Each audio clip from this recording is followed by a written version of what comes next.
Hey, John, thanks for being on the show. My pleasure. So I'm really excited to talk to you because you have had some amazing opportunities to work with some awesome companies, many of which are there on the wall behind you. So I'm excited to hear those stories. For a lot of people, it's a dream to get to work with companies like Ritz-Carlton and Starbucks and Domino's and all these major brands. But along the way, I'm sure there's quite a story of how you got to where you are. So I love to give everybody just a little bit of a chance to tell their own entrepreneurial journey of how you got to where you are today and what that journey looked like for you. Yeah, it's all by accident. I love talking to college kids because I feel like, I don't know about you, but I feel like they have so much more pressure on them today to have it figured out. Yeah. And both my primary careers were total accidents, and I would have bet you $1 million, I wouldn't have done either. So the first business I opened with my wife, a small salon. 26 years ago, and she was a great hairdresser, and so we opened it for her, hoping it would take off, and then I could go open my sporting goods store or whatever it was that I was gonna conquer. And we actually failed. We failed. I was driving a truck at UPS, and we didn't know what we were doing, and so I had to jump in the salon full time. And between my business acumen, I wanted to be a world-class customer service organization. Not a world-class hair salon, but a world-class customer service organization. And then her technical ability, it just started exploding. And so as a result of the salons growing really fast in the mid-90s, people started asking me to speak. And, I was flattered that someone wanted to, hear it. So I started sharing. And so I'd speak at chambers of commerce and what have you. And every time I spoke would lead to 2 or 3 more opportunities where people would say, hey, can you come in and do that for my business? So then I kind of started studying the speaking industry and wrote my first book in 2003. And that overnight took me from a salon owner that spoke a little bit to now a speaker that owns salons. Mm-hmm. And ever since then, coming out with my 5th book this in October. And now I spend 99% of my time in the consulting business, all around customer service, getting to work with some phenomenal companies that, I probably learn more from than I teach.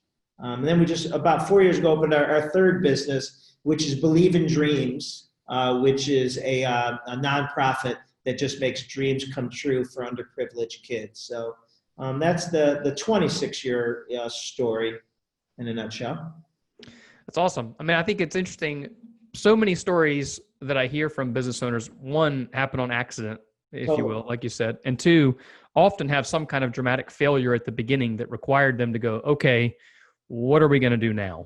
So when you're in the midst of that, you said at the beginning, you were driving a UPS truck, the salon maybe wasn't going well at the very beginning, you're trying to figure out what to do about this.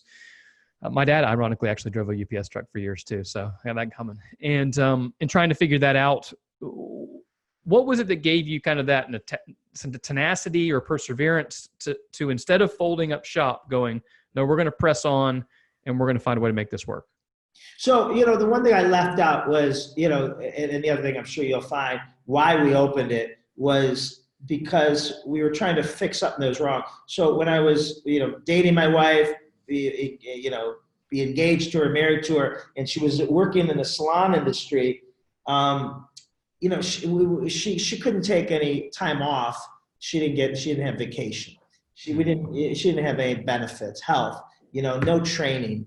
And a lot of her friends in the industry who were really talented would quit to go get real jobs in other industries because the salon is, so back in the late 80s, early 90s, the salons weren't professional. They didn't offer great benefits, and there wasn't longevity in it. So that's really why we opened it. We thought we could really create something that offered employees something that they could, weren't getting currently in the salon industry. We thought we could offer an experience that people weren't getting, and then we thought we could give back to the community. Well, so we hired 3 other hairdressers that had this great following, and along with my wife, I thought we were just gonna, just make millions and millions of dollars. And within the first 4 weeks, they all quit. We wanted nothing to do with our business plan. Was pretty sophisticated. We still have it. It's about 3 cocktail napkins. written on, like when we're out at bars, we're saying, oh yeah, do that. And treat customers really well. Write that down. And I always say they wanted nothing to do with our cocktail napkins. So it was really out of that we said, all right, we'd rather go out of business than compromise and experience what we just experienced. So that's when we made this radical decision that we would only hire hairdressers out of beauty school, which no one did back then. You had to be a hairdresser with a clientele to get a job, and so it was a catch-22. So we started taking people out of beauty school, training them for a year, training them the way we wanted them to be to take care of the client, and then that just it took a little longer, but then it just was just a rocket ship. So it was just staying true to what we wanted to be and not taking shortcuts, which is really hard to do. Yeah, I think that's really hard. I mean, I think that's where a lot of people get stuck is they start to go, hey, I'm just going to start taking these shortcuts, and they kind of lose track of maybe why they originally started it or what they actually believe in. They don't have that core anchor of these are our values or principles or beliefs or whatever you want to call them. So I think it's really interesting that is kind of one of those key differentiators for you in the beginning that allowed you to grow and succeed. Yeah, even today, it's still, we take shortcuts every day, or we're tempted to, because we're busy. And, if we had another employee, we could be able to handle, even more business, make more money. And then you look at, and so you can compromise and hire someone who doesn't fit your core values. And you could tell yourself whatever you want, but that's shortcuts. Mm-hmm. And so I always say, I'd rather lose the sale than the reputation, right? If I hire you and you're not the right fit person and I put you out there, yeah, we get the sale, but we'll never recover the reputation and never get that business back. Versus if I can't service can't sell something to that almost makes us more intriguing because people can't get to us. That line right there is so huge. I'd rather lose the sale than lose the reputation. I think that's where a huge mistake where a lot of new business owners make, because they're so hungry at the beginning and they're trying to figure out how to keep the lights on, trying to figure out how to pay the bills. They'll just take anybody on their team because they need help, or they'll take on any client. That can be another problem where you're hiring clients that don't align with you either. And then they end up losing their reputation. And that's something that's really hard to earn back over the long term. Never get that back. Yeah, absolutely. So I'm really excited to talk about this whole topic, which is your area of expertise of customer service. One of my favorite new books that I just read was actually the co-founder of Ritz-Carlton, The Excellence Wins by Horst Schulze. Oh, yeah. He talks so much about like how much they value customer service, how important the customer is, what they'll do to take care of a customer in order that that customer will then come back. So, you talk about this stuff all the time. I'd love for you to kind of give some, tips or ideas here to companies who are going, hey, I know customer service is important, but how important is it? And what are some practical things that I could put in place that are actually going to improve our customer service in the long run and our business as a result? Yeah. So, to me, you're either going to be the cheapest or you better be the best. And we choose not to compete in price wars. We compete in experience wars. Yep. And our whole thing is we want to make price irrelevant. And how you making price irrelevant doesn't mean that you can double your prices tomorrow and not lose existing or potential customers. What it does mean is that based on the experience that your brand consistently delivers, your customers have no idea what your competition charges. Mm. And that just means, listen, we're all price sensitive. But we have a few companies, handyman, hairdresser, whoever it is, that we are so loyal to that I couldn't tell you how they fare in their market because I'm not out shopping them against the lowest bidder. And that's where we want to live. That's where we want our customers to think of us, is that they recommend us, but then when you ask, well, how much they charge, they're like, I don't even know. And then they can look it up, but that's not the first thing on their mind. So, competing in experience is really important. And so we found that the biggest companies, the best companies that do that, Horst Schulze did it with the Ritz-Carlton, is that they don't take anything for granted. They don't assume the employee has it. They teach service aptitude to the employee. And service aptitude, too many people think it's common sense or it's innate. And it's really not. I mean, listen, most of us didn't grow up staying at 5-star resorts, Yeah. driving Mercedes-Benz when we turned 16, or flying first class. Yet the first jobs we got, we were expected to give that type of an experience to those types of customers. And that's not fair. I mean, it's not fair. You know, your frontline employee's life experiences didn't afford them the know-how. So that's where we have to teach them what world-class looks like. Yeah, I think that's so important. I remember one of the things he said in that book is at Ritz-Carlton, they talk about how they're ladies and gentlemen serving ladies and gentlemen. But to your point, if you've never been what you would classify as a lady or gentleman, how do you embody that without being taught it? The first couple Ritz-Carltons I worked with and spoke at, I was so shocked because right before I'd go out there, I'd say to the GM, anything else you want to tell me? I go, yeah, try to teach, my ladies and gentlemen, my frontline team members who've never stayed at anything nicer than, maybe a Red Roof Inn. I mean, these are kids, 19, valet, parking Lamborghinis now on South Beach, but they probably drive a Prius. And I was so shocked that that GM at the South Beach Ritz had the same problem I do with my hairdressers who are 23, cutting the CEO's wife, of a 45-year-old person. Same disconnect that we have to bridge those gaps. So when thinking about teaching, obviously it's going to vary based on the size of the company and how they do it, but ultimately those core principles of being intentional about teaching or make all the difference. What are some things that you've seen that have been successful for companies? Is it group trainings? Is it online education? What is it that's a good place for, especially a small business who's a lot of people listening to this podcast? Where should they start when it comes to training their people on how to be better at customer service? Well, the first place is, pick a path. And what I mean by that, there's, a lot of times you'll say, wait, when did we hire you? And you'll say 2012. Oh, we were reading Fish back then. And then, what year were you? 2004. Oh, we were all reading Raving Fans back then. And everyone came in under a management by bestseller. And they're all good, but pick a path, and whatever book or philosophy, make sure everyone has to read that. But some of the best things to increase people's service aptitude is the first thing is, help people understand a day in the life of their customer. Because in almost every single business out there, the customer-facing employee is not the customer. So the Ritz-Carlton, the receptionist, the valet, the concierge, the bellman are not the same age, demographics, or income level of the guest staying at the Ritz-Carlton. So, they can't relate. We work with Anytime Fitness. Their average employee, personal trainer, is a 24-year-old, right? Works 4 hours a day, works out 4 hours a day, doesn't know what to do with the rest of his day, and had 3 donuts at lunch and still looks pretty buff in his tight polo shirt. But their average member is by the way. Right. Their average member is a 40 to 55-year-old trying to lose weight. Well, I don't know about you, but at 24, if you'd walk into the gym, I'd say, how can I help you? Say, I need to lose 12 pounds.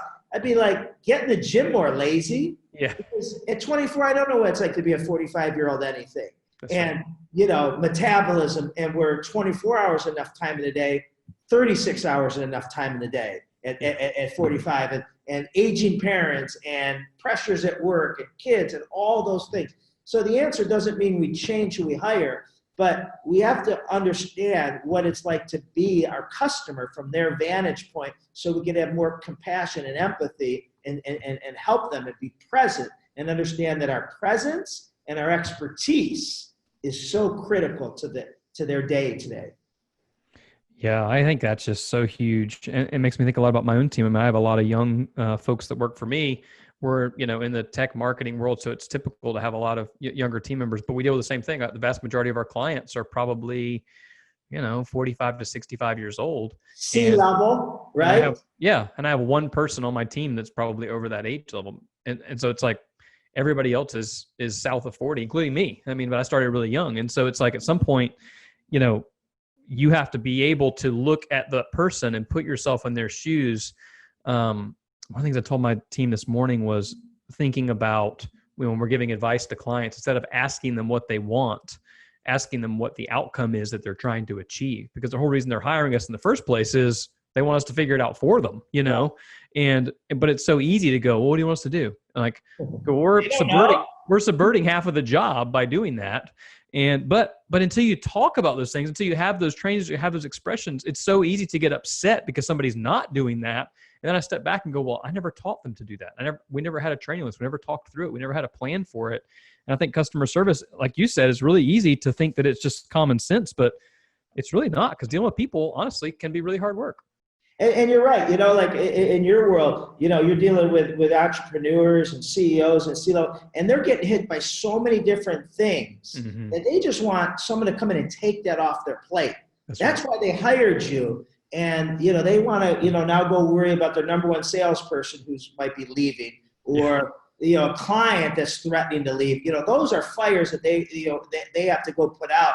And, you know, and I always say, you know, a good metaphor is, is your business in your CEO's foxhole?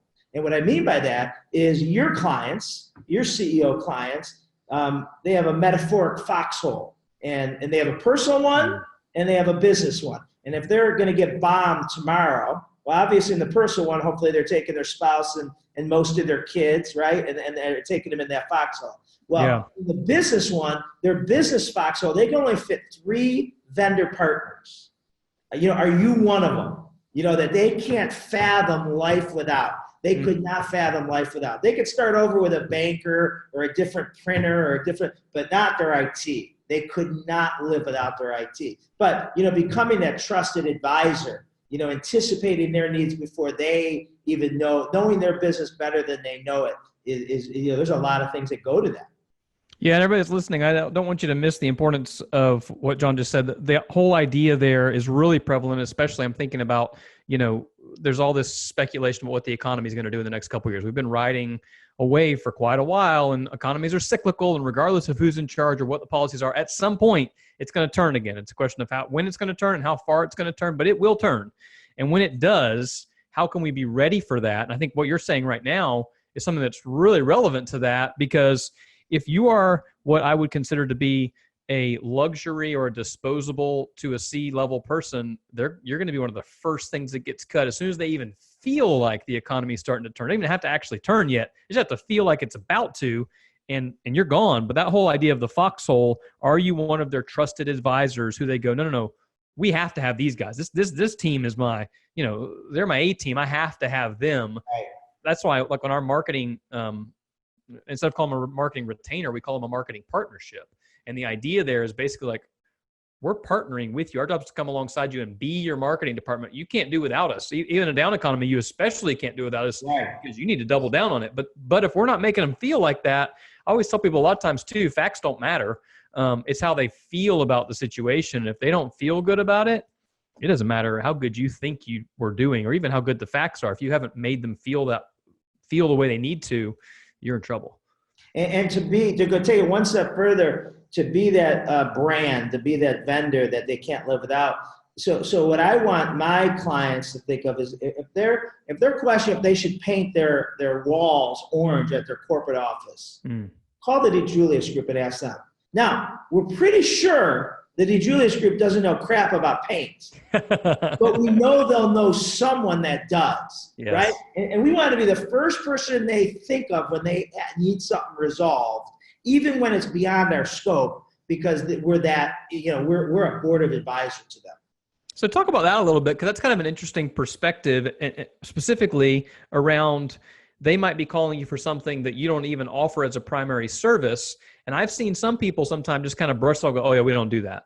Yeah. Versus like, what's the appropriate way and how you would respond to it. Again, this seems like common sense, but my guess is a lot of people don't do this correctly. So if somebody comes to you, it's totally out of your scope, it's not typically what you offer, how are you handling that client? And we're very narrow. We only do customer experience. So we just off the bat will you know, not be a fit for 40% of inquiries, because you want sales, you know, not us. But we know some excellent sales, and we're going to introduce you to them, a warm introduction. And then, you know, when it works out, now we got 2 people that owe us, right? The sales trainer and the company who's appreciative. So, everything, that, especially when it's a client, they know that we don't go beyond that, but they know that we have a lot of clients or a lot of clients that have used people for, measurements, KPIs, marketing, technology, and they know that, we're a resource for them. And we always tell them, listen, we get businesses that always say, hey, we'll give you, a 10% finder fee. No. All I want is that my client appreciates the introduction. But if I said, you have to use this client, and then you found out that I was getting a kickback. Yeah. Well, now you're wondering, did he really think they were the best for me, or there was a hidden agenda? So it's really important to me that, we refer people that we truly believe will benefit, the clients. And that by itself will make us even more infiltrated with that client. Yeah, that's huge. It goes back to what you were saying earlier. You said we don't compete in price wars, we compete in experience wars. And what better way to show experience than by being a connector of people, so that you might not offer that service and you're very clear about going, hey, these are the things we're great at, but we know a lot of people because we have a lot of experience. We've been in the industry for a long time. We've been helping businesses just like yours for a very long time. That is a huge value add, and it's not even something you're billing for. Right. Yeah, love it. But two things that I heard, I was listening to your TEDx talk on YouTube earlier, and one of the things that I'd love to hear you kind of expound upon that you mentioned at the beginning was you talked about how a lot of times it's easy for us and easy for our team members to treat people as transactions versus people. Talk about that a little bit when you're talking about customer experience and the idea of how easy it is to treat somebody as a transaction. What are some ways that somebody could avoid doing that and instead treat them in a way that they actually have value? Yeah, and that's the title of my new book is called The Relationship Economy. And that's what it's about. With the digital disruption today, it's become so high tech, no touch. Yeah. And we're living in the touch screen age. And that's not generational specific. Listen, we got grandparents on Facebook and iPads, and it's just the nature. So with all these things, it's real easy, and it's human nature to become preoccupied with my day and my flight that was delayed, and my client who's upset with us, and my son who's in trouble, and all those things. But we really got to work on putting the focus on the other person. And this isn't just professional. This is personally too. This is at home. This is in the elevator. And I do, other than breathing in oxygen, I do not believe there's a greater skill that we could work at, teach, and just enhance that'll have a bigger impact for us personally and professionally than the ability to build instant rapport with others, whether it be an acquaintance, coworker, customer, or total stranger. So, how do we do that? So we have to realize everyone we come in contact with has an invisible sign above their head that says, make me feel important. Yeah. And there's a Stephen Covey said, people don't listen with the intent of with the intent of understanding. They listen with the intent of replying.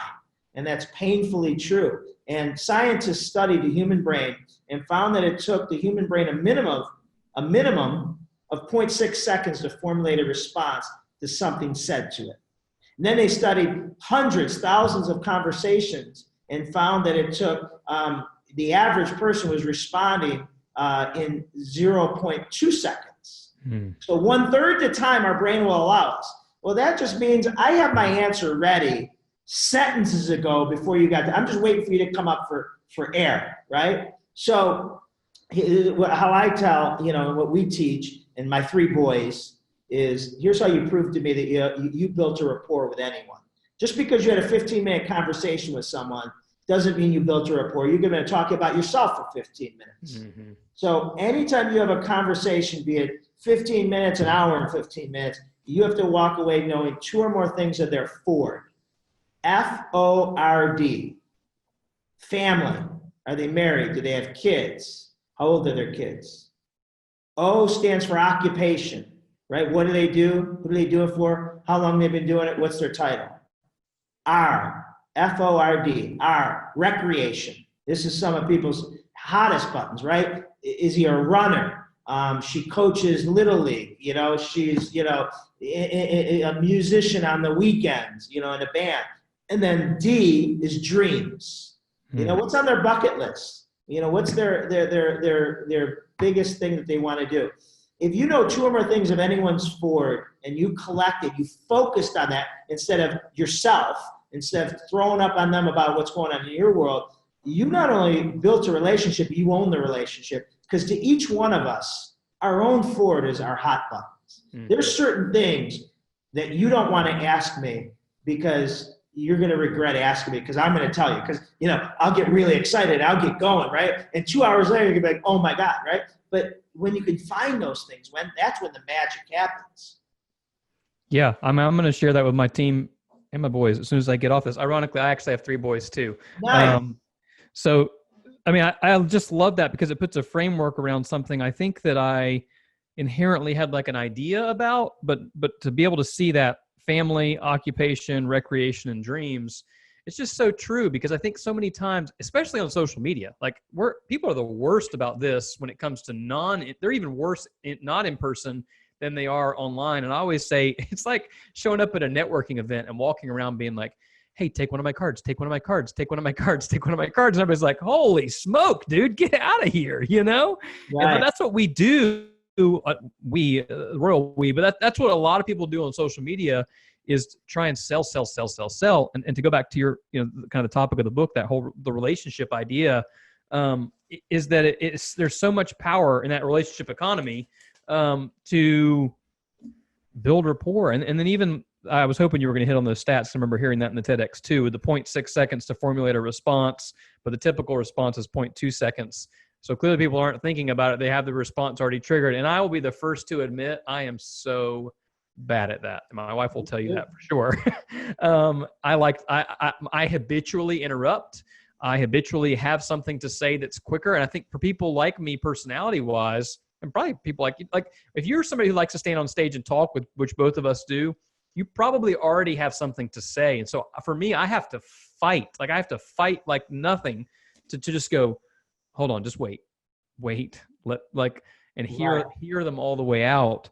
So I really appreciate you sharing that framework. I think that forward idea, family, occupation, recreation, and dreams, anybody that's listening to this, that alone is worth the time of this conversation. Like this, when I travel with my 3 boys, we play who can find out the most forward from total strangers, right? So we will be drilling that poor Uber driver on the ride over, you know? But it's so cool that when you get people talking, that, you know, deeper than the typical, you know, surface questions, they really light up.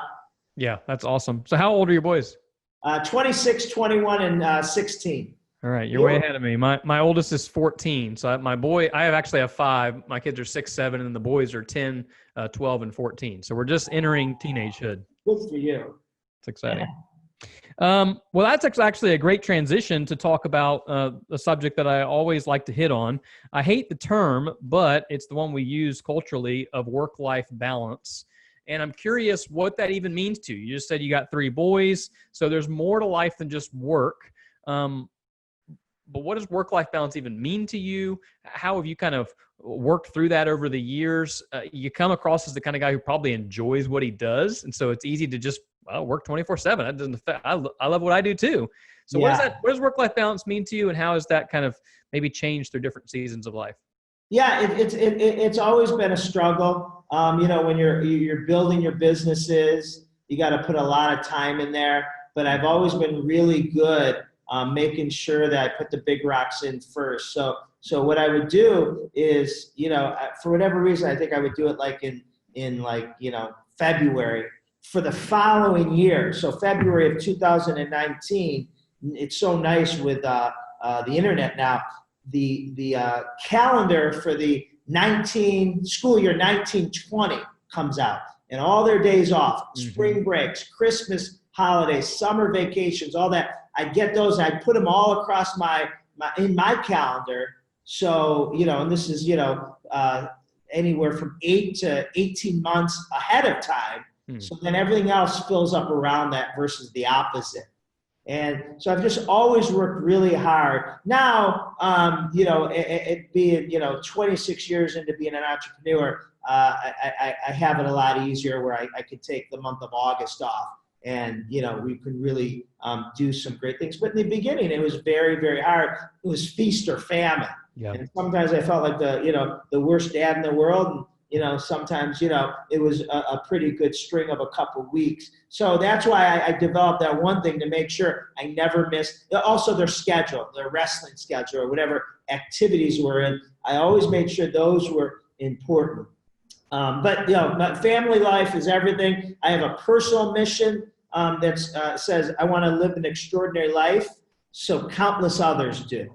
And so I don't want to live an extraordinary life so I have more houses, more vacations, more bank accounts. It's so the people around me can, and obviously that starts with my boys, my family. And, but how do you live an extraordinary life? Well, it's who I surround myself with, right? Positive people who I allow into my, into my collection of people. When I'm feeding myself, exercise, listening to great podcasts that motivate me, reading the right books. So I have like a whole checklist of things. And trust me, more times than not, I'm not living an extraordinary life. And when I start feeling it, I'll go to that checklist and I can see right away what's deficient, and I can get back to that because I feel that we all have seeds of potential, and it's our responsibility to fulfill those potentials. Otherwise, we cheat those around us, all our clients, all our employees, our kids, and all the people they come in contact with. So I think that's huge. There's a couple of key things there that I think I want to highlight that you mentioned. One is the intentionality of scheduling. I mean, to look out a year in advance for most people seems pretty extreme. It seems pretty extreme to me.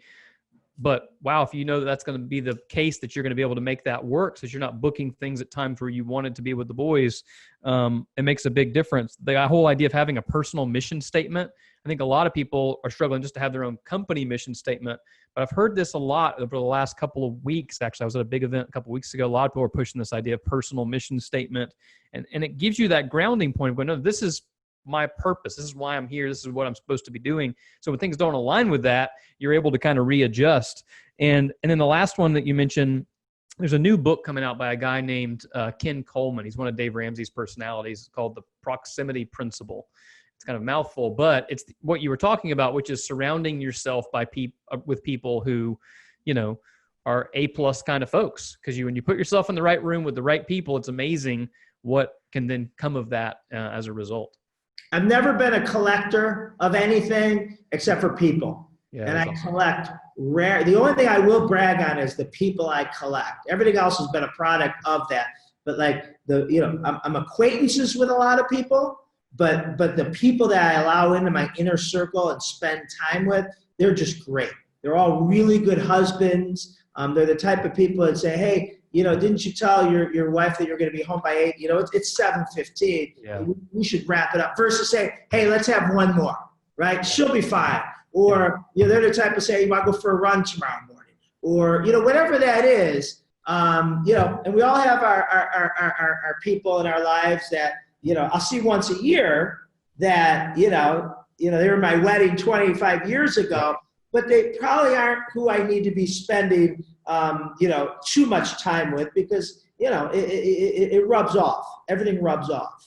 Well, there's that old adage, I don't remember who said it originally, but you're the average of the 5 closest people to you. And there's just so much truth to that. One other thing I want to circle back to that you mentioned in passing, but for people that may not be familiar with this term, I think it's really important, is when you were talking about work-life balance, you said you put the big rocks in first.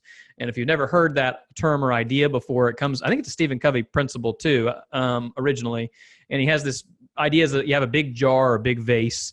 And if you were to just fill that vase up with water or with sand originally, it's going to fill the whole thing up, and you can't put the big rocks in. The big rocks are the most important things. So if you're out there listening, you've not heard that before, just go Google setting rocks, goals, YouTube. There's probably a ton of people. You have rocks, sand, and water you have to put in the vase. Right. And so for whatever reason, maybe it's the order they get, people put the sand and the water, and then they can only fit like a few of the rocks, because if you put the rocks in first, the sand and water fill in between the crevice, and everything fits perfect. And it's a great, great metaphor to, I was doing it wrong. I realized that, Johnny's schedule, he has, 3 games next month, and I'd be already booked.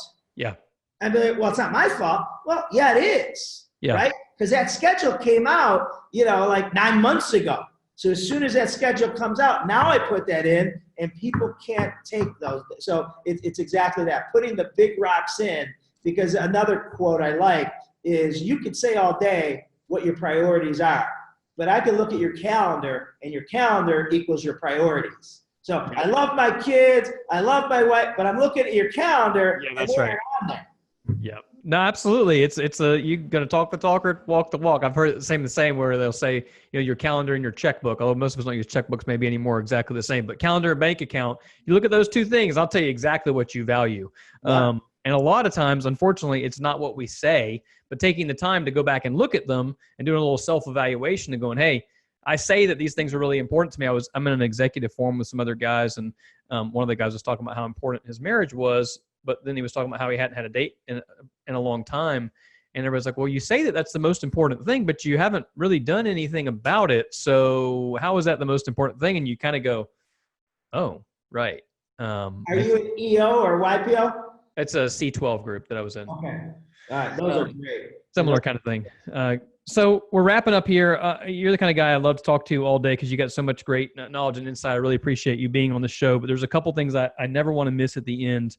3 specific things I want to ask you about. The first one is going to be, how do you keep growing your own knowledge as you're pouring out into books and people and speaking? How do you keep growing? Because I think that's important.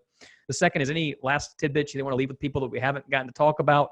And the third will be, where can people find you online and learn a little bit more about what you do? So the first one, how do you pour into yourself? How do you keep growing as a leader and as a teacher and as an entrepreneur? I'm an education junkie, so I take every advantage. I'm always reading. I try to read every night for 15 minutes. Now, I do something I think is different. It's not better, but I'll read 5 books simultaneously. Now, but understand, I'm not reading more than you or the person, but see, I have to read on business, motivation, health, fitness, parenting, relationships. Yep. And if I only read a good business book right now for the next 3 weeks, I will suffer in those other areas. Yeah, that makes sense. So what I try to read is 5 minutes a night on each one of those areas. And trust me, it ends up being 3-4 nights a week, not every night. Sure. But just by visiting those areas, several times a week, makes me a little bit more present as a parent, makes me, all those other things. So that's what really helps. So that helps, reading and attending conferences and all those things. I think that's great. That's an interesting idea of reading multiple books at the same time, so you're not just stuck in one wheelhouse. I've had that happen to me where I'm kind of focused on this one book and then I'm forgetting about whatever because I'm just focused on this one topic. That's interesting. Anything else that we've kind of not covered that you feel like if you were speaking into a small business owner or somebody trying to build a business that lasts, what's something we haven't talked about or you really think is important that they should think about? No, you ask great questions. My biggest thing is it might sound cliche, is just really know why you put the business together. So early on, I told you we put the business together because we really thought we could, our first business, do something unique for the salon industry, employees, and customers in the community. And then when there was times, a lot early on, still on occasion, where I'll be sitting in my driveway, sick to my stomach, thinking, oh my God, did I just make a mistake? Are we going to go out of business? Do I have 150 employees looking for a new job? Because, and you get scared and we all go through that. And then I always stop and think, what was the goal? And I remember the goal. And then I think, are we doing that? Yeah, we got a lot of people making a pretty good living that I don't think otherwise they would be making. We're doing some pretty good things for customers, in the customer experience. We're really giving back to the community. And then it gets me recharged to then take on the beast, that whatever's, kicking my tail that week, whatever has me scared, instead of crawling up in that fetal position. So when you really have that that true purpose, and you go back to it, it will help you get through the rough times that are bound to come. I think that's phenomenal advice. John, you've really shared a lot of stuff that's really been valuable to me personally, and I think it will be to the audience as well, and certainly my team, which I will go back and share with them. Where can people find you online if they want to learn more about you or what you do? Where's the best place for them to look? John DiJulius, anything on social media, the DiJuliusGroup.com, anything there, the DiJulius Group or John DiJulius. If you want to know how to spell that, it's DiJulius. John, thank you so much for being on the show today. It's been an absolute pleasure. Thank you. Hey, I hope this video has helped you with some tips and ideas to build a business that lasts. Make sure you subscribe to our channel so that you don't miss out on the next videos that we roll out. And more importantly, for some awesome free resources, head over to our website at buildingabusinessthatlasts.com. You can get a free copy of my book there where I tell you how I have built an agency that's grown year over year for the last 20 years in a row. So go grab that, buildingabusinessthatlasts.com, and make sure to subscribe to our channel. Thanks. We'll see you soon.